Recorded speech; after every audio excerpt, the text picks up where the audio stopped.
ನೋಡ್ಬೋದು. ಈಗ ಇದು ಕೊಪ್ಪಳ ಜಿಲ್ಲೆಯಲ್ಲಿ ಬಹುಶಃ ಇದು ಮೊದಲ ಬಾರಿಗೆ ಇಂಥ ಕಾನ್ಸೆಪ್ಟನ್ನು ನಾವು ಇಲ್ಲಿ ಅಳವಡಿಸಿದ್ದೀವಿ. ಇವರೇ ಹಂಚಾಳಪ್ಪ ಅಂತ. ಇವರು ತುಂಬ ದೊಡ್ಡ ಬಹಳ ಅಂದರೆ ಬಹಳ ದೇಸಿ ಬೀಜಗಳ ಬಗ್ಗೆ ತುಂಬ ಪ್ರೀತಿ ಕಾಳಜಿ ಇರ್ತಕ್ಕಂಥ ಮನುಷ್ಯ. ಇವರ ಮನುಷ್ಯ ಎಷ್ಟು ಪ್ರೀತಿ ಅಂದರೆ ಇವ್ರಿಗೆ ಎಲ್ಲಾದರೂ ಇಂಥಲ್ಲಿ ದೇಸಿ ಬೀಜ ಇಂಥ ತಳಿ ಇದೆ ಅಂದರೆ ಫ್ರೆಂಡ್ಸ್ ಜೊತೆ ಗಾಡಿ ತೊಗೊಂಡು ಹೋಗ್ಬಿಡ್ತಾ ಇದ್ದ. ಹೋಗಿ ಆ ಬೀಜನ ತೊಗೊಂಡು ಬಂದು ಬೆಳೆದು ರೈತರಿಗೆ ಕೊಟ್ಟು ಈ ಒಂದು ಕಾಳಜಿ ಇದೆಲ್ಲ ಇಲ್ಲಿ ನಮ್ಮ ಭಾಗದಲ್ಲಿ ಬಹಳ ಮಂದಿಗೆ ಅಲ್ಲಿ ಜನರಲ್ಲಿ ಕಾಣ್ತಾ ಇಲ್ಲ ನಾವು. ಆದರೆ ನಾವು ಅವ್ರನ್ನ ಯಾವಾಗಲೂ ಅಂತ ಜವಾರಿ ಮ್ಯಾನ್ ಅಂತ ಇದ್ದೀವಿ ಅವ್ರಿಗೆಲ್ಲ ನಾವು. ಅವ್ರಿಗೆ ಒಂದು ಅನಾರೋಗ್ಯದಿಂದ ಬಳಲಕ್ಕೆ ಶುರು ಆಯಿತು ಒಂದು 2.5 ವರ್ಷದ ಹಿಂದೆ. ನಾವು ಮಣ್ಣಿನ ಮಾತುಕತೆ ತಂಡದವರೇ ನಾವೇನೋ ಕ್ರೌಡ್ ಫಂಡಿಂಗ್ ಮಾಡಿ ಕೊಟ್ಟು ಅದರದ್ದು ಚಿಕಿತ್ಸೆ ಫಲಕಾರಿಯಾಗಿದೆ. ಅವರು ತೀರ್ಕೊಂಡ್ರು ಅವರು. ಆಮೇಲೆ ನಾವು 25ನೇ ಮಣ್ಣಿನೊಂದಿಗೆ ಜವಾರಿ ಬೀಜ ಬ್ಯಾಂಕ್ ಮಾಡ್ಬೇಕಂದಾಗ ನಮಗೆ ನೆನಪಾಗಿತ್ತು ಹಂಚಾಳಪ್ಪ ಅಂದರೆ ಜವಾರಿ ಬೀಜ. ಇವೆರಡನ್ನು ನಾವು ಒಂದು ಕಡೆ ಎಲ್ಲಾದರೂ ತರಬೇಕಲ್ಲ, ಒಂದು ಫೋಕಸ್ಡ್ ಆಗಿ ನಾವು ಅದನ್ನು ವಿಶೇಷವಾಗಿ ಗಮನದಲ್ಲಿಟ್ಟುಕೊಂಡು ನಾವು ಜವಾರಿ ಬೀಜ ಬ್ಯಾಂಕನ್ನು ಮಾಡಿದ್ವಿ ಮತ್ತು ಅವರ ಸ್ಮರಣೆಗಾಗಿ ಮಾಡಿದ್ವಿ. ಅತ್ಯಂತ ವೈವಿಧ್ಯಮಯ ದೇಸಿ ತಳಿಗಳನ್ನು ನಾವಿಲ್ಲೇ ಪ್ರದರ್ಶನ ಮತ್ತು ರೈತರಿಗೆ ವಿತರಿಸ್ಲಿಕ್ಕೆ ಕೊಡಬೇಕು. ಅದನ್ನ ಫಸ್ಟ್ ಕೊಡ್ಬೇಕು ಅವ್ರಿಗೆ, ಆಮೇಲೆ ಅವ್ರು ಬೆಳೆದು ವಾಪಸ್ ಕೊಡಬೇಕು ಅಂತ. ಆದರೆ ಈ ಜವಾರಿ ಬೀಜ ಬ್ಯಾಂಕಲ್ಲಿ ಹಣದ ವಹಿವಾಟು ಇಲ್ಲ. ಇಲ್ಲಿ ಏನಿದ್ರು ಧಾನ್ಯ ಜವಾರಿ ಬೀಜಗಳ ವಹಿವಾಟು. ಹೌದು, ಇಲ್ಲಿ ತಗೊಂಡೋಗ್ಬೇಕಾದ್ರೆ ಫ್ರೀ ಆಗಿ ತಗೊಂಡು, ಇಲ್ಲ ದುಡ್ಡಿಲ್ಲ, ನಾವು ಸ್ಯಾಂಪಲ್ಸ್ ಅನ್ನ ಕೊಡ್ತೀವಿ. ಬಟ್ ಕಂಡೀಷನ್ ಸಪ್ಲೈ ಎಷ್ಟು ತಗೊಂಡೋಗಿರ್ತಾರೆ ಅವರು ಅದಕ್ಕಿಂತ ಹೆಚ್ಚು ಕೊಟ್ಟರೆ ಒಳ್ಳೆಯದು. 2 ಪಟ್ಟು ಕೊಡಬೇಕು. ನಿಮ್ ಮಿನಿಮಮ್ 2 ಪಟ್ಟು ಆದ್ರೂ ಕೊಟ್ಟರೆ ನಾವು ಉಳಿದ ರೈತರಿಗೆ ನಾವು ಕೊಡೋಕ್ಕೆ ಈಸಿ ಆಗುತ್ತೆ ಅಂತ. ಆತನ ಕಾಲಾವಧಿ ನಂತರ ಆತನ ಅಗಲಿಕೆ ನಮಗೆ ಬಹಳ ನೋವು ತಂತು. ಆತನ ಸ್ಮರಣಾರ್ಥವಾಗಿ ಸದುದ್ದೇಶದಿಂದ ಒಂದು ಒಳ್ಳೆ ಕೆಲಸ ಸಾಕಾರ ಆಗಲಿ ಅಂತ ಹೇಳಿ ನಮ್ಮ ಶ್ರೀ ಫಾರ್ಮಲ್ಲಿ ಮಣ್ಣಿನೊಂದಿಗೆ ಮಾತುಕತೆ ಒಂದು ತಂಡದ ಸಹಯೋಗದಿಂದ ಬೀಜ ಬ್ಯಾಂಕು ಸ್ಥಾಪನೆ ಮಾಡಿದ್ದೀವಿ. ಸರ್ ನಮಸ್ತೆ. ನಮಸ್ಕಾರ. ತಮ್ಮ ಪರಿಚಯ ಸರ್? ನಾನು ಆನಂದ್ ತೀರ್ಥ ಪ್ಯಾಟಿ ಅಂತ, ಮೂಲತಃ ಪತ್ರಕರ್ತ, ಈಗ ಕೃಷಿಕ. ಮತ್ತು ಮಣ್ಣಿನೊಂದಿಗೆ ಮಾತುಕತೆ ಅಂತ ನಾವೇನು ಕಾರ್ಯಕ್ರಮ ಮಾಡ್ತೀವಲ್ಲ ಇದರಲ್ಲಿ ಒಬ್ಬ ಸಕ್ರಿಯ ಸದಸ್ಯ. ಸರ್ ನಾನು ಕೇಳ್ಪಟ್ಟೆ ಸ್ನೇಹಿತನಿಗೋಸ್ಕರ ಒಂದು ಬ್ಯಾಂಕ್ ತೆರೆದಿದ್ದೀರಾ, ಬೀಜ ಬ್ಯಾಂಕ್ ಅಂತ. ಸೊ ಆ ಬ್ಯಾಂಕ್ ಎಲ್ಲಿದೆ, ಏನೆಲ್ಲ ಕೆಲಸ ಮಾಡುತ್ತೆ, ಆ ಬ್ಯಾಂಕಲ್ಲಿ ಏನಿದೆ, ಆ ಬೀಜ ಬ್ಯಾಂಕಲ್ಲಿ ಅನ್ನೋದನ್ನ ತೋರಿಸ್ಕೊಡ್ಬೋದಾ ತಮಗೆ? ನೋಡ್ಬೋದು. ಈಗ ಇದು ಕೊಪ್ಪಳ ಜಿಲ್ಲೆಯಲ್ಲಿ ಬಹುಶಃ ಇದು ಮೊದಲ ಬಾರಿಗೆ ಇಂಥ ಕಾನ್ಸೆಪ್ಟನ್ನು ನಾವು ಇಲ್ಲಿ ಅಳವಡಿಸಿದ್ದೀವಿ. ಇದು ಜವಾರಿ ಬೀಜ ಬ್ಯಾಂಕ್. ಒಳಗಡೆ ಹೋಗೋಣ ಬನ್ನಿ. ಅದೇನು ಗೆಳೆಯನ ಹೆಸರಲ್ಲಿ? ಇವರು ಹಂಚಾಳಪ್ಪ ಹಿರೇಮನಿ ಅಂತ. ಇಲ್ಲಿ ಪಕ್ಕದಲ್ಲಿ ಇರ್ಕಲ್ಗಡ ಅಂತಿದೆ, ಅದ್ರ ಪಕ್ಕದಲ್ಲಿ ಒಂದು ಸಣ್ಣ ಹಳ್ಳಿ. ಇವರೇ ಹಂಚಾಳಪ್ಪ ಅಂತ. ಇವರು ತುಂಬಾ ದೊಡ್ಡ ಬಹಳ ಅಂದ್ರೆ ಬಹಳ ದೇಸಿ ಬೀಜಗಳ ಬಗ್ಗೆ ತುಂಬಾ ಪ್ರೀತಿ ಕಾಳಜಿ ಇರ್ತಕ್ಕಂಥ ಮನುಷ್ಯ. ಇವರ ಜೊತೆ ನನ್ನ ಒಡನಾಟ ನಂದು ವಿಶೇಷವಾಗಿ ನನ್ನ ಪರ್ಸನಲ್ ಆಗಿ ಒಂದು 15 ವರ್ಷಗಳ ಹಿಂದೆ ಇತ್ತು. ಆ ಟೈಮಲ್ಲಿ ಅವರು ಬದನೆಯನ್ನು ಬೆಳೆದಿದ್ರು, ಒಂದು 15-20 ವೆರೈಟಿ ಬದನೆ ಬೆಳೆದಿದ್ರು, ದೇಸಿ ಬದನೆ. ನನಗೆ ಅವಾಗ ಪರಿಚಯಕ್ಕೆ ಬಂದವರು. ನಾನೊಂದು ಆ ಟೈಮಲ್ಲಿ ಎಲ್ಲ ಲೇಖನೆಲ್ಲ ಬರೆದೆ. ಆಮೇಲೆ ಸ್ವಲ್ಪ ಸಂಪರ್ಕ ತಪ್ಪಿತ್ತು. ಯಾವಾಗ ನಾವು ಮಣ್ಣಿನೊಂದಿಗೆ ಮಾತುಕತೆ ಶುರು ಮಾಡಿದಾಗ ನಮ್ಮ ಆ ಪ್ರೋಗ್ರಾಮಿನ ಆ ಕಾರ್ಯಕ್ರಮದ ಒಂದು ಭಾಗ ಏನಂದರೆ ದೇಸಿ ಬೀಜಗಳಿಗೆ ಉತ್ತೇಜನ ಕೊಡೋದು ಅಂತ. ಆ ದೇಸಿ ಬೀಜಗಳ ಅದ್ರ ಕ್ವಾಲಿಟಿಗಳ ಬೇರೆ ಇರ್ತವೆ, ಆಮೇಲೆ ಹೇಳ್ಬೋದು. ಅದನ್ನು ಉಳಿಸಿ ಬೆಳೆಸಿ ಯಾರು ರೈತರಿಗೆ ಹಂಚ್ತಾ ಇದ್ದಾರೆ ಅಂತ ನಾವು ನೋಡಿದಾಗ ನಮ್ಮ ಜಿಲ್ಲೆಯಲ್ಲಿ ಮೊದಲ ಬಾರಿಗೆ ನಮಗೆ ಖುಷಿಯಿಂದ ಸಿಕ್ಕಿದ್ದು ಈ ಮನುಷ್ಯ. ಎಷ್ಟು ಪ್ರೀತಿ ಅಂದರೆ ಇವ್ರಿಗೆ ಎಲ್ಲಾದರೂ ಇಂಥಲ್ಲಿ ದೇಸಿ ಬೀಜ ಇಂಥ ತಳಿ ಇದೆ ಅಂದರೆ ಫ್ರೆಂಡ್ಸ್ ಜೊತೆ ಗಾಡಿ ತೊಗೊಂಡು ಹೋಗ್ಬಿಡ್ತಾ ಇದ್ದ. ಹೋಗಿ ಆ ಬೀಜನ ತೊಗೊಂಡು ಬಂದು ಬೆಳೆದು ರೈತರಿಗೆ ಕೊಟ್ಟು ಈ ಒಂದು ಕಾಳಜಿ ಇದೆಲ್ಲ ಇಲ್ಲಿ ನಮ್ಮ ಭಾಗದಲ್ಲಿ ಬಹಳ ಮಂದಿಗೆ ಅಲ್ಲಿ ಜನರಲ್ಲಿ ಕಾಣ್ತಾ ಇಲ್ಲ ನಾವು. ಆದರೆ ಯುವಕ ತುಂಬ ಖುಷಿಯಾಗಿದ್ದು ಅವರು ನಮ್ಮ ಮಣ್ಣಿನೊಂದಿಗೆ ಮಾತುಕತೆಯ ಈ 25 ಆವೃತ್ತಿಗಳಲ್ಲಿ ನಾವು ಕಂಡುಕೊಂಡ ಪೈಕಿ ವಿಶೇಷ ಜನ ಅವರು ಒನ್ ಆಫ್ ದೆಮ್. ಹಾಗಾಗಿ ಅವರ ನೆನಪಾಗಿ ಮಾಡಿದ್ವಿ. ಅವ್ರಿಗೆ ಸ್ಟಾರ್ಟ್ ಮಾಡ್ಲಿಕ್ಕೆ ಕಾರಣ ಏನು? ನಾವು ಈಗ ಮಣ್ಣಿನೊಂದಿಗೆ ಮಾತುಕತೆ ಶುರು ಮಾಡಿದಾಗ ದೇಸಿ ಬೀಜಗಳ ಬಗ್ಗೆ ಏನೋ ಚರ್ಚೆ ಇದ್ರು ಹಂಚಾಳಪ್ಪನೇ ಫೈನಲ್. ಅಂದ್ರೆ ತುಂಬಾ ಕಟ್ಟುನಿಟ್ಟಾಗಿ ಶಿಸ್ತಾಗಿ ಮಾತಾಡ್ತಿದ್ರು ಅವರು. ಹಾಗಾಗಿ ನಾವು ಅವ್ರನ್ನ ಯಾವಾಗಲೂ ಅಂತ ಜವಾರಿ ಮ್ಯಾನ್ ಅಂತ ಇದ್ದೀವಿ ಅವ್ರಿಗೆಲ್ಲ ನಾವು. ಅವ್ರಿಗೆ ಒಂದು ಅನಾರೋಗ್ಯದಿಂದ ಬಳಲಕ್ಕೆ ಶುರು ಆಯಿತು ಒಂದು 2.5 ವರ್ಷದ ಹಿಂದೆ. ನಾವು ಮಣ್ಣಿನೊಂದಿಗೆ ಮಾತುಕತೆ ತಂಡದವರೇ ನಾವೇನೋ ಕ್ರೌಡ್ ಫಂಡಿಂಗ್ ಮಾಡಿ ಕೊಟ್ಟು ಅದರದ್ದು ಚಿಕಿತ್ಸೆ ಫಲಕಾರಿಯಾಗಿದೆ. ಅವರು ತೀರ್ಕೊಂಡ್ರು ಅವರು. ಆಮೇಲೆ ನಾವು 25ನೇ ಮಣ್ಣಿನೊಂದಿಗೆ ಮಾತುಕತೆಯನ್ನು ಒಂದು ವಿಶೇಷವಾಗಿ ಮಾಡ್ಬೇಕಂದಾಗ ನಾವು ಏನೋ ಒಂದಷ್ಟು ಬುಕ್ಸ್ ತಂದಿದ್ದೀವಿ, ಅದು ಮಾಡಿದ್ವಿ, ಇದು ಮಾಡಿದ್ವಿ, ಏನೋ ಪ್ಲಾನ್ ಮಾಡಿದ್ವಿ. ಆಮೇಲೆ ರೈತರಿಗೆ ನಾವು ಸನ್ಮಾನ ಮಾಡೋದು. ಆದ್ರೆ ಅದರ ಜೊತೆಗೆ ನಾವು ಭಾಳ ಒಂದು ನೆನಪಿನ ಒಂದು ಸ್ಮಾರಕ ಥರ ಮಾಡ್ಬೇಕು ಅನ್ನೋ ನೆನಪಾಗಿದ್ದೆ ಜವಾರಿ ಬೀಜ ಬ್ಯಾಂಕ್. ಹೇಗಿದ್ರು ಅವ್ರ ಹೆಸರಲ್ಲಿ ಹೇಗಿದ್ರು ಅವ್ರ ಸ್ಮರಣಾರ್ಥವಾಗಿ ಈಗ ನಾವು ಜವಾರಿ ಬೀಜ ಬ್ಯಾಂಕ್ ಮಾಡ್ಬೇಕಂದಾಗ ನಮ್ಗೆ ನೆನಪಾಗಿತ್ತು ಹಂಚಾಳಪ್ಪ ಅಂದ್ರೆ ಜವಾರಿ ಬೀಜ. ಇವೆರಡನ್ನು ನಾವು ಒಂದು ಕಡೆ ಎಲ್ಲಾದರೂ ತರಬೇಕಲ್ಲ, ಒಂದು ಫೋಕಸ್ಡ್ ಆಗಿ ನಾವು ಅದನ್ನ ವಿಶೇಷವಾಗಿ ಗಮನದಲ್ಲಿಟ್ಟುಕೊಂಡು ನಾವು ಜವಾರಿ ಬೀಜ ಬ್ಯಾಂಕ್ ಅನ್ನ ಮಾಡಿದ್ವಿ ಮತ್ತು ಅವರ ಸ್ಮರಣೆಗಾಗಿ ಮಾಡಿದ್ವಿ. ಇದು ಶ್ರೀ ಫಾರ್ಮಿನ ಒಂದು ಭಾಗವಾಗಿ ಈಗ ಉಳ್ಕೊಂಡಿದೆ. ನಾವು ಇಲ್ಲಿ ಒಳಗೆ ಎಲ್ಲ ತೋರಿಸ್ತೀನಿ ಬನ್ನಿ.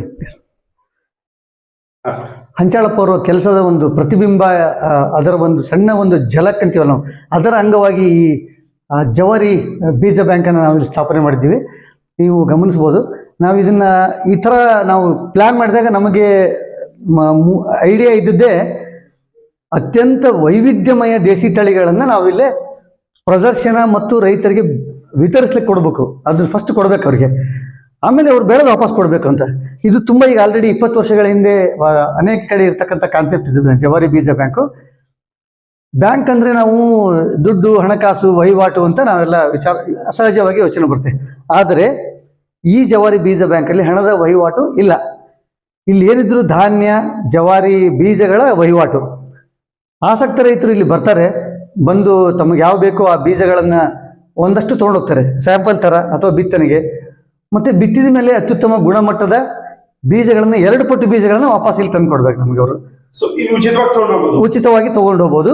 ನಮ್ಮ ಅವೈಲೇಬಲ್ ಇದೆ. ನಾವು ಅವರಿಗೆ ಸ್ಯಾಂಪಲ್ ಆಗಿ ಕೊಡ್ತೀವಿ, ಸ್ವಲ್ಪ ಕೊಡ್ತೀವಿ. ನೀವು ಇದು ಹೇಗಿದ್ರು ಇದು ಒ ಪಿ ಸೀಡ್ ಅಂತಂದರೆ ಇದು ಓಪನ್ ಪಾಲಿನೇಟೆಡ್ ಸೀಡ್ಸ್. ಇವುಗಳನ್ನು ನಾವು ಬೀಜವಾಗಿನೂ ಕನ್ವರ್ಟ್ ಮಾಡ್ಬೋದು, ಮುಂದೆ ಬೆಳೆಸ್ಬೋದು. ಈಗ ಹೈಬ್ರಿಡ್ ಬೀಜ ಏನಿದೆ ಅಂದರೆ ಒಂದ್ಸಲ ಬಿತ್ತಿದ್ರೆ ನೆಕ್ಸ್ಟ್ ತಿರುಗಿ ಬಿತ್ತನೆ ಆಗಲ್ಲ. ಆದರೆ ದೇಸಿ ಬೀಜಗಳ ಸ್ಪೆಷಾಲಿಟಿ ಅಂದರೆ ನೀವು ಮತ್ತೆ ಮತ್ತೆ ಬಿತ್ತಿ ಅದನ್ನು ಹಂಗೆ ಕಂಟಿನ್ಯೂ ಉಳಿಸ್ಬೇಕು. ಸೊ ಆ ಥರದ್ದು ಇರೋ ಬೀಜಗಳನ್ನು ನಾವು ಇಲ್ಲಿ ವೆರೈಟಿಯಾಗಿ ಇಟ್ಟಿದ್ದೇವೆ. ಇದರಲ್ಲಿ ಬೇಳೆಕಾಳು ಇದೆ, ಎಣ್ಣೆಕಾಳು ಇದೆ, ತರಕಾರಿ ಇದೆ, ಸಿರಿಧಾನ್ಯ ಇದೆ, ಸೊಪ್ಪು ಇದೆ. ಇಷ್ಟೊಂದು ವೆರೈಟಿಗಳನ್ನು ನಾವು ಇಲ್ಲಿ ಸಂಗ್ರಹ ಮಾಡಿಟ್ಟಿದ್ದೇವೆ. ಕೆಲವೊಂದಿಷ್ಟು ಜನ ತೊಗೊಂಡೋಗಿದ್ದಾರೆ, ನಾವು ಕಾಯ್ತಾ ಇದ್ದೇವೆ. ಅವರು 2 ಪಟ್ಟು ಧಾನ್ಯವನ್ನು, ಬೀಜವನ್ನು ವಾಪಸ್ ಇಲ್ಲಿ ಕೊಡ್ಬೇಕು ಅವ್ರು ತೊಗೊಂಡೋಗಿದ್ದು. ಹೌದು, ಇಲ್ಲಿಂದ ತೊಗೊಂಡೋಗ್ಬೇಕಾದ್ರೆ ಫ್ರೀಯಾಗಿ ತೊಗೊಂಡು, ಇಲ್ಲ ದುಡ್ಡಿಲ್ಲ, ನಾವು ಸ್ಯಾಂಪಲ್ಸ್ ಅನ್ನ ಕೊಡ್ತೀವಿ. ಬಟ್ ಕಂಡೀಷನ್ ಸಪ್ಲೈ ಎಷ್ಟು ತಗೊಂಡೋಗಿರ್ತಾರೆ ಅವರು ಅದಕ್ಕಿಂತ ಹೆಚ್ಚು ಕೊಟ್ಟರೆ ಒಳ್ಳೆಯದು. 2 ಪಟ್ಟು ಕೊಡಬೇಕು. ನಿಮ್ ಮಿನಿಮಮ್ 2 ಪಟ್ಟು ಆದ್ರೆ ಕೊಟ್ಟರೆ ನಾವು ಉಳಿದ ರೈತರಿಗೆ ನಾವು ಕೊಡೋಕ್ಕೆ ಈಸಿ ಆಗುತ್ತೆ ಅಂತ. ಮತ್ತೆ ಇದು ಸಿಸ್ಟಮ್ ಇರೋದು ತುಂಬಾ ಸಿಸ್ಟಮೆಟಿಕ್ ಆಗಿ ಕೊಡ್ಬೇಕಾಗುತ್ತೆ. ನಾವು ಬೀಜ ಅಂದ್ರೆ ಪ್ರತಿಯೊಂದು ಬೀಜಕ್ಕೂ ಅದರದ್ದೇ ಆದ ಗುಣಮಟ್ಟ ಇರ್ತದೆ. ಈ ಉದಾಹರಣೆಗೆ ನಾವು ಇಲ್ಲೊಂದು ಬ್ಯಾಡಗಿ ಮೆಣಸಿನ್ಕಾಯಿ ಇದೆ ಇಲ್ಲಿ. ಈಗ ಇದನ್ನ ನಾವು ಹಂಗೆ ಸುಮ್ಮನೆ ಯಾವುದು ಪ್ಲಾಸ್ಟಿಕ್ ಚೀಲದಲ್ಲಿ ಹಾಕಿಟ್ರೆ ತೇವಾಂಶ ಒಳಗೆ ಹೋಗುತ್ತೆ, ಧೂಳ ಹೋಗುತ್ತೆ, ಕೀಟ ಹೋಗುತ್ತೆ.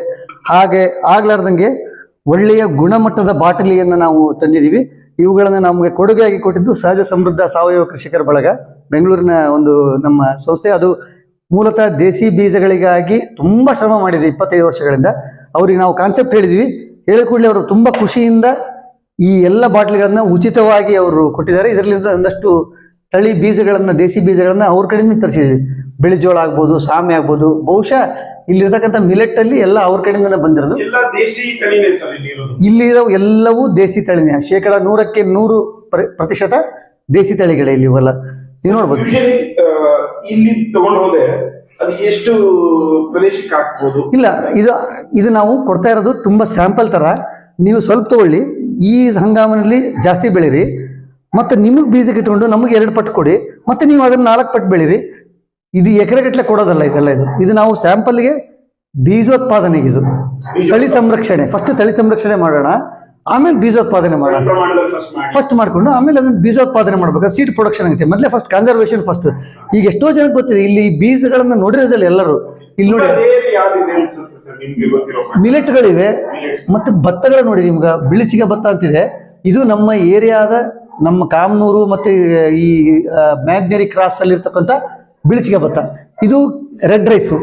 ಈ ಥರದ್ದು ನಮ್ಮ ಲೋಕಲಲ್ಲಿ ಇರೋದಿದೆ, ಮತ್ತು ಬೇರೆ ಕಡೆಯಿಂದ ಬರೀಬೋದು. ಈ ಮಿಲೆಟ್ಗಳೆಲ್ಲ ಎಷ್ಟೋ ಜನ ನೋಡೇ ಇಲ್ಲ. ನೋಡಿ, 9 ಮಿಲೆಟ್ಗಳು ನಿಮ್ಗೆ ಎಲ್ಲೂ ಸಿಗಂಗಿಲ್ಲ ಒಂದ ಕಡೆ, ಬಟ್ ಇಲ್ಲಿ ಸಿಗುತ್ತೆ. ಹುರುಳಿ, ಕಪ್ಪು ಹುರುಳಿ ಇದೆ, ಆಮೇಲೆ ಹಸಿರು ಮತ್ತು ಕಪ್ಪು ಕಡಲೆ ಇದೆ. ನೀವು ಇಲ್ಲೆಲ್ಲ ನೋಡ್ಬೋದು. ಇಲ್ಲೇ ಕಪ್ಪು ಎಳ್ಳಿದೆ, ಬಿಳಿ ಎಳ್ಳಿದೆ. ಹೌದು, ಇಲ್ಲಿ ಇವೆಲ್ಲ ಅಪರೂಪದ ಬೀಜದ ತಳಿಗಳು ರೈತರಿಗೆ ತುಂಬಾ ಸುಲಭವಾಗಿ ಸಿಗ್ತವೆ ಇಲ್ಲೆಲ್ಲ. ಹೆಸರಲ್ಲಿ ಒಂದು ರೀತಿ ಜವಾರಿ ಬ್ಯಾಂಕ್ ಸ್ಮರಣಾರ್ಥವಾಗಿ ಮಾಡುವಂತ. ಹೌದು, ನಮ್ಮ ಮಣ್ಣಿನೊಂದಿಗೆ ಮಾತುಕತೆಯ ಬಹಳ ಆ ಮನುಷ್ಯ ತುಂಬಾ ಎಂಜಾಯ್ ಮಾಡ್ತಿದ್ದೆ. ದೇಸಿ ಬೀಜದ ಹುಡುಕಾಟಕ್ಕೆ ಹೋದತ್ನಾಗ ಏನೇನಂತ ಹೇಳಿ ತುಂಬಾ ತಮಾಷೆಯಾಗಿ ಹೇಳ್ತಾ ಇದ್ರು. ಹಂಚಾಳಪ್ಪ ಮಾತಾಡ್ತಾರಂದ್ರೆ ಅದರಲ್ಲಿ 2 ಇಂಪಾರ್ಟೆಂಟ್. ಒಂದು, ಅವರು ಆ ಜರ್ನಿ ಇದೆಯಲ್ಲ, ಅವ್ರು ಹೋಗ್ತಾ ಇದ್ದದ್ದು ಎಲ್ಲೋ ಗುಲ್ಬರ್ಗದಲ್ಲಿ ಇದೆ ಯಾವುದು ಅಂತಂದ್ರೆ ಹೋಗಡದಲ್ಲಿಗೆ ಹೋಗಿ ಕೇಳೋದು. ಕೇಳಿ ಅವ್ರು ಕೊಡ್ತಾರಂದ್ರೆ, ಇಲ್ಲಂದ್ರೆ ಹೆಂಗೋ ಮಾಡಿ ತರ್ತಾ ಇದ್ರು ಅವರು. ಬೇಲಿ ಹಾರಿ ಇಟ್ಕೊಂಡ್ಬಂದು ಅದನ್ನೆಲ್ಲ ಹೇಳ್ತಾ ಇದ್ರಲ್ಲ ಅವ್ರು. ನಾ ತೊಗೊಂಬಂದ್ಬಿಟ್ಟೆ ನಾನು ಅಂತ ಹೇಳಿ. ನಮಗೆ ಒಂಥರ ಖುಷಿ ಅನ್ಸೋದು. ಅದು ಒಂದು ದೇಸಿ ಬೀಜದ ಮೇಲಿನ ಪ್ರೀತಿ ಇದಲ್ಲ, ಖುಷಿ ಅನ್ಸೋದು. ತಂದ್ಮೇಲೆ ಮತ್ತೆ ತಾವು ಒಂದಷ್ಟು 50% ದುಡ್ಡು ಮತ್ತು ಉಳಿದು 50% ನಮಗೆ ಕೊಡ್ತಾ ಇದ್ರು. ನೀವು ಬೆಳೀರಿ, ಅಕಸ್ಮಾತ್ ನನ್ನಲ್ಲಿ ಬೆಳೆದೇ ಇದ್ರೆ ನೀವು ಬೆಳೀರಿ ಅಂತ ಹೇಳಿ. ಆ ಮನುಷ್ಯನ ಈಗ ತೋಟದಲ್ಲಿನೂ ಎಷ್ಟೋ ವೆರೈಟಿಗಳು ನಾವು ಕಣ್ಣಾರೆ ನೋಡಿದ್ದಿದೆ. ಹಾಗಾಗಿ ನಾವು ಅವರೊಂದು ಆಸೆ ಇತ್ತಲ್ಲ, ಅದನ್ನು ನಾವು ಜೀವಂತವಾಗಿ ಇಡ್ಬೇಕನ್ನೋ ಕಾರಣಕ್ಕೆ ನಾವು ಈ ದೇಸಿ ಬೀಜಗಳನ್ನು, ಜವಾರಿ ಬೀಜಗಳನ್ನ ಒಂದು ಬ್ಯಾಂಕ್ ಆಗಿ ಇಟ್ಟಿದ್ದೇವೆ. ಅದು ಹಂಚಾಳಪ್ಪ ಅವರ ನೆನಪಿನಲ್ಲಿ ನಡೀತಾ ಇದೆ. ಈಗ ಇದನ್ನ ರೈತರು ಹೇಗೆ ಸದುಪಯೋಗಪಡಿಸ್ಕೋಬಹುದು ಸರ್ ಅಂತ ತಾವು ಹೇಳ್ತೀರಾ? ಈಗ ಗೊತ್ತಾಗ್ತಿದೆ ಹೈಬ್ರಿಡ್. ಈ ಜಿಲ್ಲೆ ಮಾತ್ರ ರೈತರ ಬರ್ಬೋದಾ ಅಥವಾ ಬೇರೆ ಜಿಲ್ಲೆಯವರು ಸಂಪರ್ಕಿಸಬಹುದಾ, ಹೇಗೆ ಸರ್? ಇಲ್ಲ, ನಾವು ಹಂಗೇನು ರೈತರಿಗೇನು ಯಾವುದೇ ಡಿಸ್ಟಿಂಕ್ಷನ್ ಮಾಡಿಲ್ಲ. ಆಸಕ್ತರೆಲ್ಲ ಬರ್ಬೋದು. ಕೆಲವೊಂದ್ಸಲ ತಳಿಗಳ ಮೇಲೆ ಹೋಗ್ತೀವಿ. ಕಾಮನೂರು ನಾನು ಬಿಳಿಚಿಗೆ ಅಂತ ಭತ್ತ ಹೇಳಿದ್ನಲ್ಲ, ಅದು ಬೇರೆ ಕಡೆ ಬಹುತೇಕ ಬರಲ್ಲ, ತುಂಬ ಕಡಿಮೆ ಈಲ್ಡ್ ಅಂತ ಹೊತ್ನಾಗ ಈ ಏರಿಯಾದವರು ಬೀಜ ಬೇಕಂದ್ರೆ ಸಿಗಲ್ಲ, ಎಲ್ಲಿಯೂ ನಮ್ಮಲ್ಲಿದೆ ಆ ಥರ. ಆದರೆ ಹಂಗಂತೇಳಿ ನಿಮ್ಗೆ ಅರ್ಧ ಎಕರೆಕ್ಕೆ 10 ಗುಂಟೆಕ್ಕೆ ಕೊಡಲ್ಲ, ನಾವು ಸ್ವಲ್ಪ ಕೊಡ್ತೀವಿ. ನೀವು 1 ವರ್ಷ 2 ವರ್ಷ ಬೆಳೆಯಿರಿ, ನಮಗೆ ಬೇಕಲ್ಲ. ನಾವು ಎಷ್ಟು ಕಷ್ಟಪಟ್ಟು ಹುಡುಕಿದ್ದೀವಿ ಎಲ್ಲ ಬೀಜಗಳಂದ್ರೆ ತೊಗೊಂಡು ಬಂದು ಎಲ್ಲೆಲ್ಲೋ ತೊಗೊಂಡು ಯಾರ್ಯಾರನ್ನೋ ಅಪ್ಪ ಅಣ್ಣ ಅಂತ ತೊಗೊಂಡು ಬರ್ತೀವಿ. ಅವುಗಳನ್ನು ನೀವು ಹಾಕ್ಕೊಂಡು ಜಾಸ್ತಿ ಮಾಡಿ ನೀವು ಉಳಿದ ರೈತರಿಗೆ ಕೊಡ್ರಿ ಅಂತ ಹೇಳೋದು. ಹೀಗಾಗಿ ಇದು ಈ ನಮ್ಮ ಜಿಲ್ಲೆ ರೈತರಿಗೆ ಅಂತಲ್ಲ, ಯಾರು ಬೇಕಾದರೂ ಬಂದು ತೊಗೊಳ್ಬೋದು. ಒಂದು ದಾಖಲೆ ಇಟ್ಟಿರ್ತೀವಿ, ನಿಮ್ಮ ಹೆಸರು ನಿಮ್ಮೆಲ್ಲ ಬರೆಯೋದು, ನಾವು ಸ್ವಲ್ಪ ಕೊಡ್ತೀವಿ, ಜಾಸ್ತಿ ಕೊಡಲ್ಲ. ಆ ಬೀಜಗಳನ್ನ, ಬೀಜ ಇಟ್ಸೆಲ್ಫೇ ಬೀಜ ಒಂದೇ ಅದು ಇರೋದು, ನಾವು ಸ್ವಲ್ಪ ಕೊಡ್ತೀವಿ. ನೀವು ಅದನ್ನು ಉತ್ಪಾದನೆ ಮಾಡಿ ಜಾಸ್ತಿ ಮಾಡಿಕೊಂಡು ಮತ್ತೆ ವಾಪಸ್ ನಮಗೆ ಒಂದಿಸ್ಕೊಡಿ. ನೀವು 2 ಪಟ್ಟಲ್ಲ 10 ಪಟ್ಟು ಕೊಟ್ಟರೆ ನಮ್ಗೆ ಖುಷಿ, ಯಾಕಂದ್ರೆ ನಾವು ಇನ್ನೊಂದು 50 ಜನ ಕೊಡ್ಬೋದು ಅಂತ ಹೇಳಿ ಒಂದು ಆ ಕಾನ್ಸೆಪ್ಟ್ ಮೇಲೆ ನಡೀತಕ್ಕಂಥದ್ದು ಇದು. ಹಾಗೆ ರೇರ್ ಆಗಿ ಬೆಳೆದಿರುವಂತವ್ರು ಕೂಡ ಈ ಬ್ಯಾಂಕಿಗೆ ಕೊಡ್ಬೋದು. ಯಾರಾದರೂ ದೇಸಿ ನಾ ಇಂಥ ತಳಿ ಬೆಳಿತೀನಿ ಅಂತ ಕೊಟ್ರಪ್ಪ ಅಂದರೆ ನಾವು ಹಾರ್ಟ್ಲಿ ವೆಲ್ಕಮ್. ನಮಗೆ ಬನ್ನಿ, ಸ್ವಸ್ವಾಗತ ನಿಮಗೆ. ನೀವು ಬನ್ನಿ, ನಿಮ್ದೆಲ್ಲ ಹೇಳ್ತೀವಿ, ಇಂಥ ಯಾವುದೋ ತಳಿಯನ್ನು ಇವ್ರು ಕೊಟ್ಟಿದ್ದಾರೆ ಅಂತ ಹೇಳ್ತೀವಿ. ಅದು ನಡೆದಿದೆ ಇಲ್ಲೆಲ್ಲ. ಕೆಲವೊಂದು ಜನ ಕೊಟ್ಟಿದ್ದಾರೆ, ಬೇರೆ ಯಾವುದೋ ತಂದು ಒಂದು 2-3 ವೆರೈಟಿ ಕೊಟ್ಟಿದ್ದಾರೆ. ಈ ಗೊಂಗುರ ಪುಂಡಿಲಿ ನಾವು ನೋಡ್ತಾ ಇರೋದು ಬರೀ ಒಂದೇ, ಇನ್ನೊಬ್ರು ಯಾರೋ ತಂದು ಕೊಟ್ಟರೆ ನನ್ನಲ್ಲಿದೆ ನೋಡಿ ಅಂತಂದ್ರು. ಸೊ ಅದು ನಮ್ಗೆ ಖುಷಿ ಆಗುತ್ತೆ ನಮಗೆ. ಇದು ಟೋಟಲ್ ಓವರ್ ಆಲ್ ನಮ್ಮ ಬೀಜ ಬ್ಯಾಂಕ್ ಇದು ನಡೆದಿದ್ದು. ಮತ್ತೊಮ್ಮೆ ಹೆಸರು ಇದು ನಾವು ಕಳೆದ ವರ್ಷ ನಾವು ಜೂನ್ ತಿಂಗಳಲ್ಲಿ 25ನೇ ಮಣ್ಣಿನೊಂದಿಗೆ ಮಾತುಕತೆ ಮಾಡಿದಾಗ ಉದ್ಘಾಟನೆ ಮಾಡಿದ್ದು. ಈಗ ನಡೆದಿದೆ, 1 ವರ್ಷ ಆಯ್ತು. ಎಷ್ಟು ರೈತರು ಇದನ್ನ ಸದುಪಯೋಗ ಪಡಿಸ್ಕೊತಿದ್ದಾರೆ? ಈ ಬ್ಯಾಂಕ್ ನ ಹೋಗಿ ಬಂದ್ರೆ ಕೊಟ್ಟು ತಗೊಳ್ಳೋದೆಲ್ಲ ಹೇಗೆ ನಡೀತಾ ಇದೆ? ಇಲ್ಲಿ ಈಗ ಆಲ್ರೆಡಿ ಇದಕ್ಕೆ ಏನಿಲ್ಲ 3-3.5 ಸಾವಿರ ಜನ ಭೇಟಿ ಕೊಟ್ಟಿದ್ದಾರೆ. ಇಲ್ಲಿ ಬಂದವರೆಲ್ಲ ಭೇಟಿ ಕೊಡ್ತಾರೆ, ಆಸಕ್ತರು ತಗೋತಾರೆ. ನಾವೇನಾದ್ರೆ ಒಬ್ರು ಯಾರು ತೊಗೊಂಡಿದ್ದಾರೆ ನಿಮ್ಮ ಊರಲ್ಲಿ ಅಂದರೆ ನೀವು ಅಲ್ಲಿ ಇಸ್ಕೊಳ್ಳಿ ಅಂತ ಹೇಳ್ತೀವಿ. ಯಾಕಂದ್ರೆ ಇಲ್ಲಿ ಬೇರೆ ರೈತರಿಗೆ ಸಿಗುತ್ತೆ ಅಂತೇಳಿ ನಾವು ಆದಷ್ಟು ತುಂಬ ಚೂಸಿಯಾಗಿ, ನಿಜವಾಗ್ಲೂ ಕಾಳಜಿ ಇದೆಯಾ ನಿಮಗೆ ತಳಿ ಉಳ್ಸೋಕ್ಕೆ? ಇವತ್ತು ಮುಂದೆ ಏನು ಬರ್ತಾ ಇರೋದು ಎಲ್ಲ ಹೈಬ್ರಿಡ್, ಬರಾಟೆ, ಜಾಕುಲ ಅಂತರಿ, ಅದು ಇದೆಲ್ಲ ಇದೆ. ದೇಸಿ ತಳಿಗಳೇ ನಮ್ಮ ಆಸ್ತಿ. ಮತ್ತು ದೇಸಿ ತಳಿಗಳು ನಮ್ಮ ಈ ವಾತಾವರಣಕ್ಕೆ, ನಮ್ಮ ಹವಾಗುಣಕ್ಕೆ ಹೊಂದ್ಕೊಂಡು ಬೆಳೀತಕ್ಕಂಥದ್ದು. ಅದನ್ನು ನಾವು ಉಳಿಸ್ಕೊಳ್ಬೇಕಿತ್ತಪ್ಪ ಅಂದರೆ ಕಾಳಜಿ ಇದ್ದವರು ಖಂಡಿತವಾಗಿ ಬನ್ನಿ, ಸ್ವಲ್ಪ ತೊಗೊಂಡೋಗಿ 2 ವರ್ಷದಲ್ಲಿ ನೀವು ಜಾಸ್ತಿ ಮಾಡಿ. ಅದಕ್ಕೆ ನಾವು ಅಂತರನ್ನು ನಾವು ಇಲ್ಲಿ ಕರೆದು ಸೆಲೆಕ್ಟ್ ಮಾಡಿ ಚೂಸಿಯಾಗಿ ನಾವು ಅವರಿಗೆ ಕೊಡ್ತಾ ಇದ್ದೀವಿ ಬೀಜಗಳನ್ನು. ಒಟ್ಟಾರೆಯಾಗಿ ತಮ್ಮ ಗೆಳೆಯನ ಸ್ಮರಣಾರ್ಥವಾಗಿ ಮಾಡಿದ್ದಕ್ಕೆ ನಮಗೆ ಎಷ್ಟು ಸಂತೋಷ ಆಗ್ತಾ ಇದೆ. ಇಲ್ಲ, ನಾವು ಇದನ್ನ ಏನಂದ್ರೆ ನಾವು ಬೇರೆ ಏನಾದ್ರೂ ಮಾಡ್ಬೋದು, ಒಂದೇನೋ ಪುಸ್ತಕ ತರ್ತೀವೋ ಅಥವಾ ಏನೋ ಮಾಡ್ತೀವೋ ಯಾರೊಂದು ನೆನಪಲ್ಲಿ. ಆದರೆ ಒಬ್ಬ ದೇಸಿ ಬೀಜದ ಪ್ರೀತಿ ಇರ್ತಕ್ಕಂಥ ಒಬ್ಬ ವ್ಯಕ್ತಿ ಹೆಸರನ್ನೆಲ್ಲ ಬೀಜ ಬ್ಯಾಂಕ್ ಮಾಡೋದಿದೆಯಲ್ಲ, ಇದು ಆತನ ದೇಸಿ ಬೀಜದ ಪ್ರೀತಿಯನ್ನು ಇಲ್ಲಿ ನಾವು ಒಂದು ಫೋಕಸ್ ಆಗಿ ಇಟ್ಟಂಗಾಗ್ತದೆ. ಎರಡನೇದು, ಇದರಿಂದ ರೈತರಿಗೆ ಯೂಸ್ ಆಗುತ್ತೆ. ಮತ್ತು ಹಂಚಾಳಪ್ಪ ಯಾರು ಅಂತ ಎಷ್ಟು ಜನಕ್ಕೆ ಗೊತ್ತಿರಂಗಿಲ್ಲ, ಗೊತ್ತಾಗುತ್ತೆ ಇಲ್ಲಿ ಬಂದಾಗ ಹಂಚಾಳಪ್ಪ ಹಿಂಗೆಲ್ಲ ಇದ್ನ, ಹಾಗಾದ್ರೆ ನಾವು ಯಾಕೆ ಮಾಡಬಾರ್ದು ಅನ್ನೋದೊಂದು ಸ್ಫೂರ್ತಿ, ಸಣ್ಣ ಒಂದು ಕಿಡಿ ಅಷ್ಟೇ. ಇದು ಸ್ಫೂರ್ತಿಯ ಕಿಡಿಯನ್ನು ನಾವು ಇಲ್ಲಿಂದ ತೊಗೊಂಡು ಹೋಗಲಿಕ್ಕೆ ನಾವು ಇಷ್ಟಪಡ್ತೀವಿ. ಇದನ್ನು ನಾನು ಡಾಕ್ಟರ್ ಬದ್ರಿ ಪ್ರಸಾದ್ ಅಂತೇಳಿ ಕೀಟಶಾಸ್ತ್ರಜ್ಞನಾಗಿ ಕೃಷಿ ಮಹಾವಿದ್ಯಾಲಯ ಗಂಗಾವತಿಯಲ್ಲಿ ಕೆಲಸ ಮಾಡ್ತಾ ಇದ್ದೀನಿ. ಸರ್, ಈಗ ನಿಮ್ಮ ಕ್ಷೇತ್ರ ವ್ಯಾಪ್ತಿಯಲ್ಲೇ ಬರುವಂತ ಒಂದು ಬೀಜ ಬ್ಯಾಂಕ್ ಮಾಡಿದ್ದಾರೆ. ಸೊ ಅದು ಗೆಳೆಯನ ಸ್ಮರಣಾರ್ಥವಾಗಿ ಮಾಡಿರುವಂತಹ ಬೀಜ ಬ್ಯಾಂಕ್. ಸೊ ಅದ್ರ ಬಗ್ಗೆ ಹೇಳೋದಾದ್ರೆ, ಮೂಲತಃ ಏನಂತ ಹೇಳಿದ್ರೆ, ಈಗ ಏನು ನಾವು ಆ ಒಂದು ಬೀಜ ಬ್ಯಾಂಕ್ ಮಾಡಿದ್ವಿ ಹಂಚಾಳಪ್ಪ ಹಿರೇಮನಿ ಅನ್ನೋರ ಹೆಸರಲ್ಲಿ. ನಾವೊಂದು ಕಾರ್ಯಕ್ರಮ ಮಾಡ್ತೀವಿ ಕೊಪ್ಪಳ ಜಿಲ್ಲೆಯಲ್ಲಿ. ಒಂದು ಸಮಾನ ಮನಸ್ಕರ ರೈತರ ಒಂದು ಕೂಟವನ್ನು ಸೇರಿಸ್ಕೊಂಡು ಅವ್ರನ್ನೆಲ್ಲ ಒಂದು ಒಗ್ಗಟ್ಟಿನಲ್ಲಿ ಮಣ್ಣಿನೊಂದಿಗೆ ಮಾತುಕತೆ ಅಂತೇಳಿ ಒಂದು ಕಾರ್ಯಕ್ರಮ ಮಾಡ್ತೀವಿ. ಆ ಕಾರ್ಯಕ್ರಮಕ್ಕೆ ಹಂಚಾಳಪ್ಪ ಹಿರೇಮನಿ ಸಹ ಒಂದು ಸಕ್ರಿಯ ಕಾರ್ಯಕರ್ತರು ಆಗಿದ್ದರು. ಆದರೆ ಅವರ ಒಂದು ನಾವು ನೋಡಿದಾಗ ಅವರಿಗೆ ಒಂದು ಪರಿಸರ ಪ್ರೇಮಿ ಅಂತೇಳಿ ನಾವೆಲ್ಲ ಕರಿತಾ ಇದ್ವಿ ಅವ್ರನ್ನ. ಅಷ್ಟೊಂದು ಪರಿಸರದ ಬಗ್ಗೆ ಅವ್ರಿಗೆ ಒಂದು ಕಾಳಜಿ ಇತ್ತು. ಆ ಕಾಳಜಿಯ ಜೊತೆಗೆ ಅವ್ರಿಗಿದ್ದಂತಹ ಒಂದು ಉತ್ಕಟ ಹೆಚ್ಚು ಏನಂತ ಹೇಳಿದ್ರೆ, ನಮ್ಮ ದೇಶದಲ್ಲಿ ಅಥವಾ ನಮ್ಮ ಒಂದು ಸ್ಥಳೀಯವಾಗಿ ದೊರಕತಕ್ಕಂತಹ ಜವಾರಿ ಬೀಜಗಳು ಅಥವಾ ದೇಶಿ ಬೀಜಗಳು ಅಂತ ಏನು ಹೇಳ್ತೀವಿ, ಆ ಒಂದು ದೇಶಿ ಬೀಜಗಳನ್ನು ಸಂರಕ್ಷಣೆ ಮಾಡಬೇಕು, ಅದನ್ನು ಮುಂದಿನ ತಲೆಮಾರಿಗೆ ಆ ಒಂದು ಬೀಜಗಳನ್ನು ನೀಡಬೇಕು ಅಂತ ಹೇಳ್ತಾ ಇದ್ವಿ. ಯಾಕದು ಬಹಳ ಮುಖ್ಯ ಅಂತ ಹೇಳಿದ್ರೆ, ಇವತ್ತಿನ ದಿವಸ ನಾವು ಎಲ್ಲಿ ನೋಡಿದ್ರು ಈ ಸಂಕರಣ ತಳಿಗಳ ಒಂದು ಅಬ್ಬರವನ್ನೇ ನಾವು ನೋಡ್ತಾ ಇದ್ದೀವಿ. ಅಂದರೆ ಈ ಹೈಬ್ರಿಡ್ ಬೀಜಗಳು ಅಂತ ಏನು ಕರಿತೀವಿ, ಅಂತಹ ಬೀಜಗಳು. ಯಾವಾಗ ನಾವು ಈ ಹೈಬ್ರಿಡ್ ಬೀಜಗಳಿಗೆ ಮೊರೆ ಹೋಗ್ತೀವಿ, ನಮ್ಮ ದೇಶೀಯ ಅಥವಾ ಸ್ಥಳೀಯವಾದ ನಮ್ಮ ನೆಲಮೂಲದ ಬೀಜಗಳನ್ನು ನಾವು ಕಳ್ಕೊಳ್ತಾ ಇದ್ದೀವಿ. ಯಾಕೆಂದರೆ ಉದಾಹರಣೆಗೆ ಹೇಳ್ಬೇಕಂತ ಹೇಳಿದ್ರೆ, ಇವತ್ತು ನೂರಾರು ಸಾವಿರಾರು ಸ್ಥಳೀಯ ತಳಿಗಳಿದೆ. ಆದರೆ ನಾವು ಬೇಡ್ತಾ ಇರ್ತಕ್ಕಂಥ ಅಥವಾ ನಾವು ಬೆಳೀತಾ ಇರ್ತಕ್ಕಂಥದ್ದು ಕೇವಲ ಇಳುವರಿಯನ್ನು ಗುರಿಯಾಗಿ ಇಟ್ಕೊಂಡಿರ್ತಕ್ಕಂಥ ಸಂಕರಣ ತಳಿಗಳನ್ನು ಮಾತ್ರ. ಆದರೆ ನಮ್ಮ ನೆಲಮೂಲದ ತಳಿಗಳನ್ನು ನಾವು ಗಮನಿಸಿದಾಗ ಅದರಲ್ಲಿ ಕೀಟ ನಿರೋಧಕ ಶಕ್ತಿ ಅಥವಾ ರೋಗ ನಿರೋಧಕ ಶಕ್ತಿ ಇರ್ಬೋದು, ಬಣ್ಣ, ರುಚಿ, ಗಾತ್ರ, ಆಕಾರ ಎಲ್ಲದರಲ್ಲಿ ವೈವಿಧ್ಯಮಯವಾದಂತಹ ತಳಿಗಳನ್ನು ನಾವು ದೇಶಿ ತಳಿಗಳಲ್ಲಿ ನೋಡ್ಬೋದು. ಆದರೆ ಏನಾಗ್ತಾ ಇದೆ, ಇವತ್ತಿನ ಆ ಒಂದು ಇಳುವರಿಯ ಅಬ್ಬರದಲ್ಲಿ ಅಂತಹ ಸ್ಥಳೀಯ ತಳಿಗಳನ್ನು ನಾವು ಕಳ್ಕೊಳ್ತಾ ಇದ್ವಿ. ಹಾಗಾಗಿ ಅಳಿವಿನ ಅಂಚಿಗೆ ಹೋಗ್ತಾ ಇದೆ. ಬಹಳಷ್ಟು ತಳಿಗಳು ಈಗಾಗಲೇ ನಮ್ಮ ರೈತರ ಕೈ ಜಾರಿ ಹೋಗಿದೆ. ಹಾಗಾಗಿ ಅಂತಹ ತಳಿಗಳನ್ನು ಸಂರಕ್ಷಣೆ ಮಾಡಬೇಕು ಅಂತೇಳಿ ಅವರು ಬಹಳ ಸಣ್ಣ ವಯಸ್ಸಿನಿಂದಲೂ ಪ್ರಾರಂಭ ಒಂದು ಇದಕ್ಕೆ ಇಳಿದದ್ದು, ಆ ಸಾಹಸಕ್ಕೆ ಇಳಿದು ಹಲವಾರು ಬೀಜಗಳನ್ನು ಅವರು ಸಂಗ್ರಹಣೆ ಮಾಡಿ ಇಟ್ಕೊಂಡಿದ್ರು. ಆ ಸಂಗ್ರಹಣೆ ಮಾಡೋದ್ರ ಜೊತೆಗೆ ಅದನ್ನ ಬೇರೆ ಇತರ ರೈತರಿಗೆ, ಆಸಕ್ತ ರೈತರಿಗೆ ಕೊಡ್ತಕ್ಕಂಥದ್ರಲ್ಲಿ ಅವರ ಒಂದು ಪರಿಶ್ರಮ ಬಹಳ ಇತ್ತು. ಬಹಳ ಉದಾಹರಣೆಗೆ ಹೇಳ್ಬೇಕು ಅಂತ ಹೇಳಿದ್ರೆ, ನಮ್ಮ ಕೊಪ್ಪಳ ಜಿಲ್ಲೆಯಲ್ಲಿ ಅದರಲ್ಲೂ ಈ ಒಂದು ಯಲಮಗೇರಿ ಗ್ರಾಮ, ಕೊಪ್ಪಳ ತಾಲೂಕಿನ ಯಲಮಗೇರಿ ಗ್ರಾಮದಲ್ಲಿ ಸುತ್ತಮುತ್ತ ಬೆಳೀತಕ್ಕಂತಹ ಬಿಳಿಚಿಗ ಮತ್ತು ದುಗ್ಗ ಅಂತೇಳಿ 2 ತಳಿಯ ಭತ್ತಗಳಿದೆ.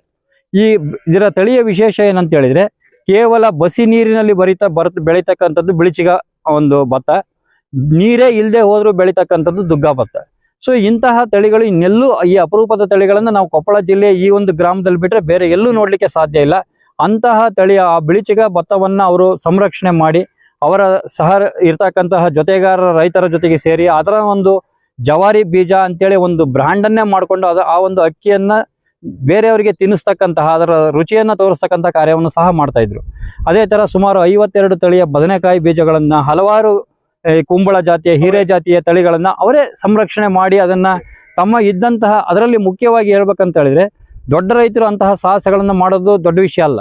ಆದರೆ ಇದ್ದಂತಹ ಅರ್ಧ ಎಕರೆ ಭೂಮಿಯಲ್ಲಿ ನೀರೇ ಇರಲಾರ್ದಂತಹ ಕಡೆಯಲ್ಲಿ ಆ ಸಾಹಸ ಮಾಡಿ ಇದ್ದಂತಹ ಸಣ್ಣ ಜಾಗದಲ್ಲಿ ಅವರು ಅದನ್ನ ಅಭಿವೃದ್ಧಿಗೊಳಿಸಿ ಅದನ್ನ ಹೆಚ್ಚುವರಿ ಮಾಡಿ ಅದನ್ನ ಬೀಜಗಳನ್ನು ಸಂರಕ್ಷಣೆ ಮಾಡಿ ಬೇರೆಯವರಿಗೆ ಹಂಚಿ, ಇದು ಬಹಳ ಶ್ಲಾಘನೀಯವಾದಂತಹ ಕಾರ್ಯವನ್ನು ಅವ್ರು ಮಾಡ್ತಾ ಇದ್ರು. ಸೊ ಆ ಒಂದು ಸವಿ ನೆನಪಿನಲ್ಲಿ ಅವರು ಅಕಾಲಿಕವಾಗಿ ಒಂದು ಆರೋಗ್ಯ ಸಮಸ್ಯೆಯಿಂದ ಮರಣ ಹೊಂದಿದಾಗ ನಮ್ಮ ಬಳಗದ ಒಂದು ರೈತರಿಗೆ ಒಂದು ಅನ್ನಿಸ್ತು, ಅವರ ಹೆಸರಿನಲ್ಲಿ ಒಂದು ಜವಾರಿ ಬೀಜ ಬ್ಯಾಂಕ್ ಇರಬೇಕು ಅಂತೇಳಿ.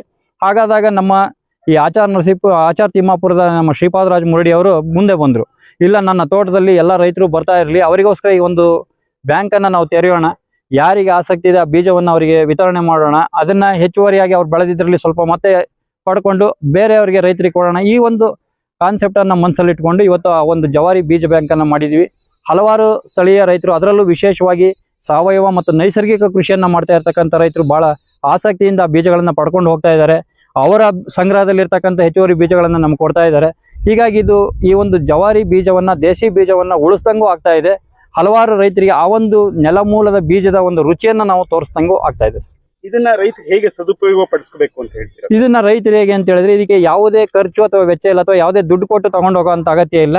ನಿಗದಿತ ಒಂದು ಪ್ರಮಾಣದ ಒಂದು ಬೀಜವನ್ನು ಅವರು ತಗೊಂಡು ಹೋಗ್ಬೇಕಾಗತ್ತೆ. ಅವರ ಒಂದು ಸ್ಥಳದಲ್ಲಿ ಆ ಒಂದು ಬೀಜವನ್ನು ಬೆಳ್ಕೊಂಡು ಅದರಲ್ಲಿ ನಮಗೆ ಮೂಲ ಬೀಜವನ್ನು ಸ್ವಲ್ಪ ಪ್ರಮಾಣದಲ್ಲಿ ವಾಪಸ್ ಕೊಟ್ಟು ಉಳಿಕೆ ಬೀಜವನ್ನು ಅದೇ ಆಸಕ್ತಿ ಇರ್ತಕ್ಕಂಥ ಇತರ ರೈತರಿಗೂ ಕೊಟ್ಕೊಳ್ಬೋದು.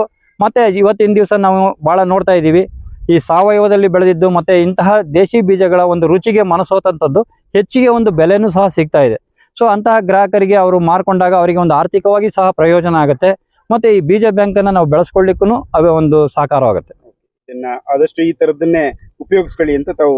ಖಂಡಿತವಾಗಿ ಇಂತಹ ತಳಿಗಳನ್ನೇ ಅವರು ಉಪಯೋಗಿಸ್ಕೊಳ್ಳೋದ್ರಿಂದ ನಮಗೇನಾಗುತ್ತೆ, ಇಂತಹ ಸ್ಥಳೀಯ ತಳಿಗಳು ಅಥವಾ ದೇಶಿ ತಳಿಗಳು ನಮ್ಮ ಸಂಗ್ರಹದಲ್ಲಿದ್ದಾಗ ಯಾವುದೇ ಒಂದು ಹೊಸ ರೋಗ ಅಥವಾ ಕೀಟ ಬಂದಾಗ ಅದಕ್ಕೆ ಇಂತಹ ತಳಿಗಳಲ್ಲಿ ನಿರೋಧಕ ಶಕ್ತಿ ಇರೋದು ಕಂಡು ಬಂದರೆ ಅವುಗಳನ್ನು ನಾವು ಅಭಿವೃದ್ಧಿ ಪಡಿಸ್ಕೊಂಡು ಆ ಒಂದು ಕೀಟ ಅಥವಾ ರೋಗಕ್ಕೆ ನಿರೋಧಕ ತಳಿಗಳನ್ನು ಕಂಡುಹಿಡಲಿಕ್ಕೆ ಸಹ ಸಾಧ್ಯ ಆಗುತ್ತೆ. ಅಂತ ಹಲವಾರು ಸಂಶೋಧನೆಗಳೀಗ ನಮ್ಮ ಕೃಷಿ ವಿಶ್ವವಿದ್ಯಾಲಯದಲ್ಲೂ ಸಹ ನಡೀತಾ ಇದೆ.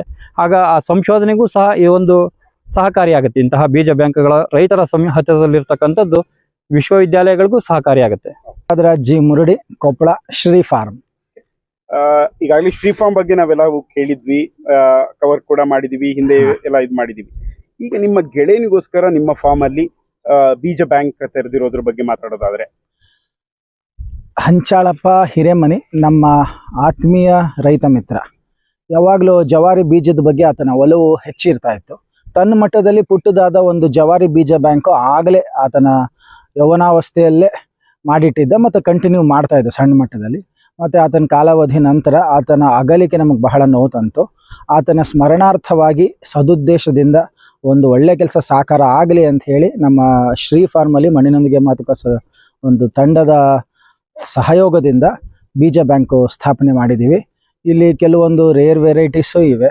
ಆಮೇಲೆ ನಿಮ್ಮಲ್ಲಿ ಯಾವುದಾದ್ರೂ ಬೀಜಗಳಿದ್ದರೆ ತಂದಿಲ್ಲಿಟ್ಟಿರಿ. ಬೇಕಾಗಿರೋರು ಬಂದು ಒಂದು ಹಿಡಿ ತೊಗೊಂಡು ಹೋಗ್ತಾರೆ, ನೈತಿಕ ಹೊಣೆ ಹೊತ್ತು ವಾಪಸ್ ತಂದಿಡ್ತಾರೆ.